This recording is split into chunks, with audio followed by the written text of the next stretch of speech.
আজকে পুকুরে মাছ ধরা হচ্ছে, মাছের রেসিপি করব। পুকুরে জাল দেওয়া হয়ে গেছে, এই যে মাছ পেয়েছে, অনেক মোরলা মাছ পেয়েছে, তার সঙ্গে পোনা মাছও পেয়েছে। এই পোনা মাছ আমার দাদা বাছছে, এই মাছ দিয়ে রেসিপি হবে। বন্ধুরা, দীপ্তি কিচেনে স্বাগত। আজকে আমি পালং শাকের একটা রেসিপি করবো মাছ দিয়ে, খুব সুন্দর একটা রেসিপি। সেটাতে পালং শাক দিয়ে মাছ দিয়ে একটা সুন্দর রান্না হবে। সেটা হচ্ছে পালং শাকের ফিশ কারি। আপনারা রান্নাটা দেখতে থাকুন, খুব সুন্দর রান্না। আমি এখানে শাকগুলো কেটে নিয়ে রান্না চালাই যাচ্ছি। আপনারা বেশি পালং শাকগুলো যেগুলো শিলে বেটে নেবো, শিলে বাটলেও হবে, মিক্সিতেও বাটলে হবে। আমার এখানে পালং শাকগুলো কুটা হয়ে গেছে, এই যে আমি কুটে নিয়েছি। এবার এগুলো শিলে বেটে নেবো পালং শাকের পিস করে। আমি শাকগুলো ধুয়ে নিচ্ছি ট্যাপে।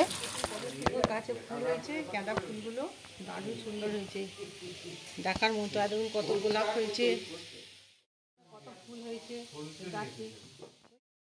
এগুলো শিলে বেটে নিচ্ছি এইভাবে। এই সব শাকগুলি বেটে নেবো, এই সব পালং শাকগুলি এইভাবে বেটে নেবো।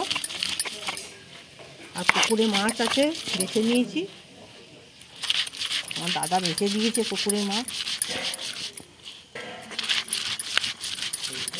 দেখুন কত সুন্দর হবে রেসিপিটা, দেখবেন।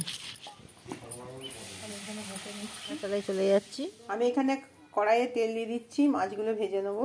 সর্ষের তেল দিয়ে দিচ্ছি, 5 পিস নিয়েছি। আমি একটু হলুদ দিয়ে দিচ্ছি, নুন হলুদ একটু মাখিয়ে নিচ্ছি, একটু নুন দিয়ে দিচ্ছি হালকা করে।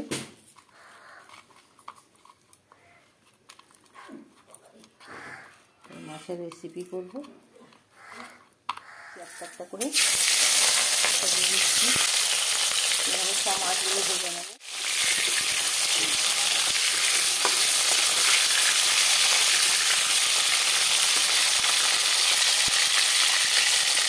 সব মাছগুলো এইভাবে ভেজে নেব, এইভাবে মাছগুলো ভেজে নিচ্ছি।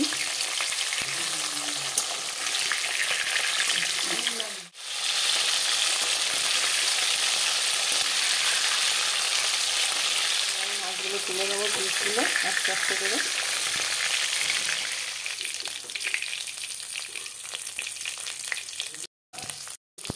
তুলে নিচ্ছি, তেল দিয়ে দিচ্ছি। এই তেলেতে আমি গোটা গরম মশলা দিয়ে দিলাম, ভেজে নেব।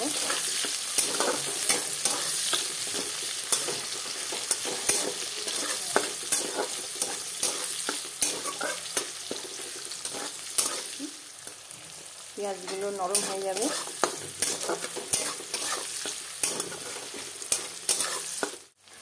আসুন, আদা দিয়ে দিলাম, আদাগুলো দিয়ে দিলাম, দুধগুলো দিয়ে দিলাম, হলুদ গুঁড়ো, জিরে গুঁড়ো দিয়ে দিলাম, হালকা জল দিয়ে দিচ্ছি। হলুদ গুঁড়ো, জিরে গুঁড়ো, লঙ্কা গুঁড়ো সব দিয়ে দিয়েছি। উপকরণগুলো হালকা চিনি দিয়ে দিলাম, তেল ছেড়ে দিয়ে দিচ্ছি পরিমাণ মতো।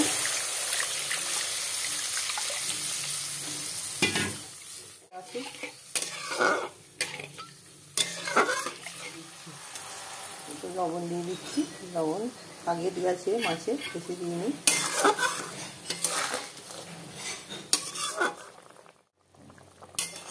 আমি পালং শাক দিয়ে দিচ্ছি, পালং শাকটা দিয়ে দিলাম, শাক বাটাটা দিয়ে দিলাম।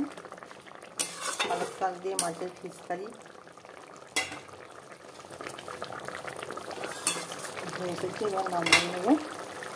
আমি এখানে একটু ফিশ কারি মশলা দিয়ে দিলাম।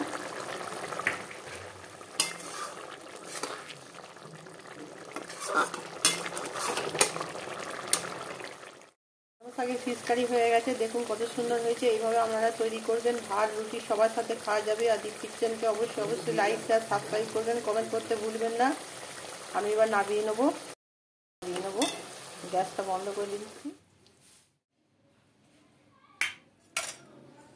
ঠিক আছে, এই দেখুন কত সুন্দর হয়েছে। আমি নামিয়ে নিয়েছি, এবার আমি রান্নাঘরে রেখে দেবো।